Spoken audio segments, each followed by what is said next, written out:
नमस्कार दोस्तों, मैं एडवोकेट करण आज आपके लिए एक नई वीडियो हमें इनकम टैक्स की रिटर्न कैसे भरनी चाहिए।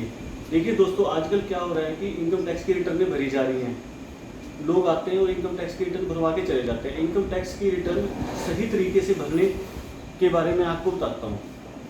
हमें कभी भी रिटर्न ऐसे नहीं भरना चाहिए कि आधार कार्ड पैन कार्ड बेसिस भर दी या कोई एम्प्लॉई या फॉर्म 16 दिए और उसके बेसिस पे रिटर्न फाइल कर दी।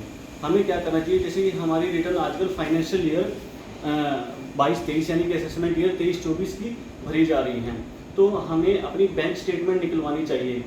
चाहे हमारे 5 बैंक हैं, 6 बैंक हैं, सभी की बैंक स्टेटमेंट 1 अप्रैल 22 से 31 मार्च 23 के बीच में जो भी हमारी ट्रांजेक्शन हुई हैं वो सभी हमें चेक कर लेनी चाहिए। और उसके बाद जो रिटर्न भरता है उसको भी देखना चाहिए कि उनके 26S में सेक्शन वाइज कौन कौन सी इनकम आ रही है। कई बार क्या होता है कि उनके कोई TCS कटा हुआ है, कोई TDS कटा हुआ है, हम सेक्शन वाइज देखते नहीं और रिटर्न फाइल कर देते हैं। इससे नुकसान क्या होता है कि रिटर्न की फाइल होगी लेकिन 26S में या AIS में उनकी इनकम या एक्सपेंसेस वगैरह आते हैं वो हम चेक नहीं करते।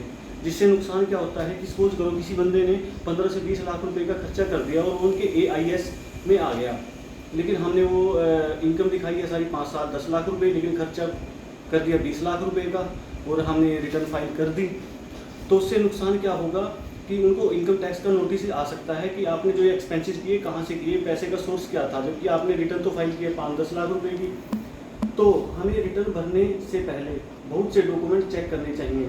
नंबर 1 जैसे कि बैंक स्टेटमेंट इम्पोर्टेंट है, उनके एक्सपेंसेस वो भी बहुत इम्पोर्टेंट है, और उसके बाद उनके जो भी हैं उनके फॉर्म 16 हैं या फिर जो अलग इनकम ऑफ सोर्स हैं, कोई डाकखाने में FD है, बैंक में FD है, जो भी है जैसे भी है। कई बार क्या होता है कि 26S में अपडेट होकर डाटा नहीं आता FD वगैरह के ब्याज का या फिर अदर ट्रांजेक्शन्स का, तो हमें वो सारा डाटा बैंक स्टेटमेंट्स के जरिए मिल सकता है।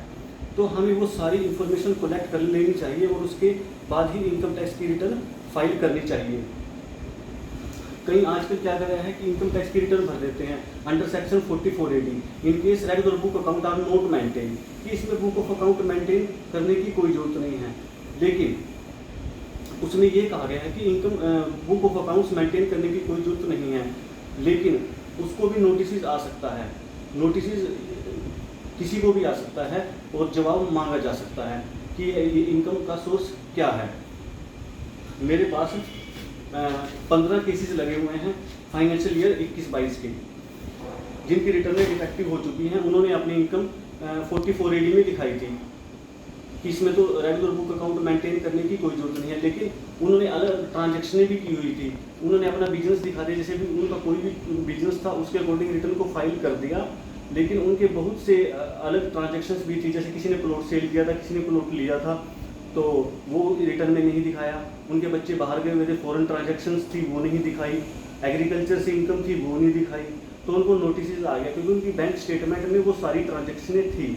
इसलिए जब भी रिटर्न भरें सोच समझ के भरें, खाली अपना जो डाटा है उसको बता के रिटर्न फाइल ना करवाएं, इसके दुष्परिणाम हो सकते हैं। अभी इन 15 बंदों को क्या हो रहा है कि नोटिस का जवाब देना पड़ेगा कि आपने जो इनकम टैक्स में जो आपने इनकम सोर्स थे वो पूरे क्यों नहीं दिखाए। तो मैं आप सबसे यही गुजारिश करूंगा कि अपनी रिटर्न भरने से पहले अपनी सारी ट्रांजैक्शंस चेक करें। रिटर्न भरना कोई बड़ी बात नहीं है, लेकिन उसे ठीक ढंग से भरना बहुत बड़ी बात है। तो आई होप आपको ये वीडियो अच्छी लगी होगी। प्लीज़ लाइक शेयर कमेंट कर दें। Thank you.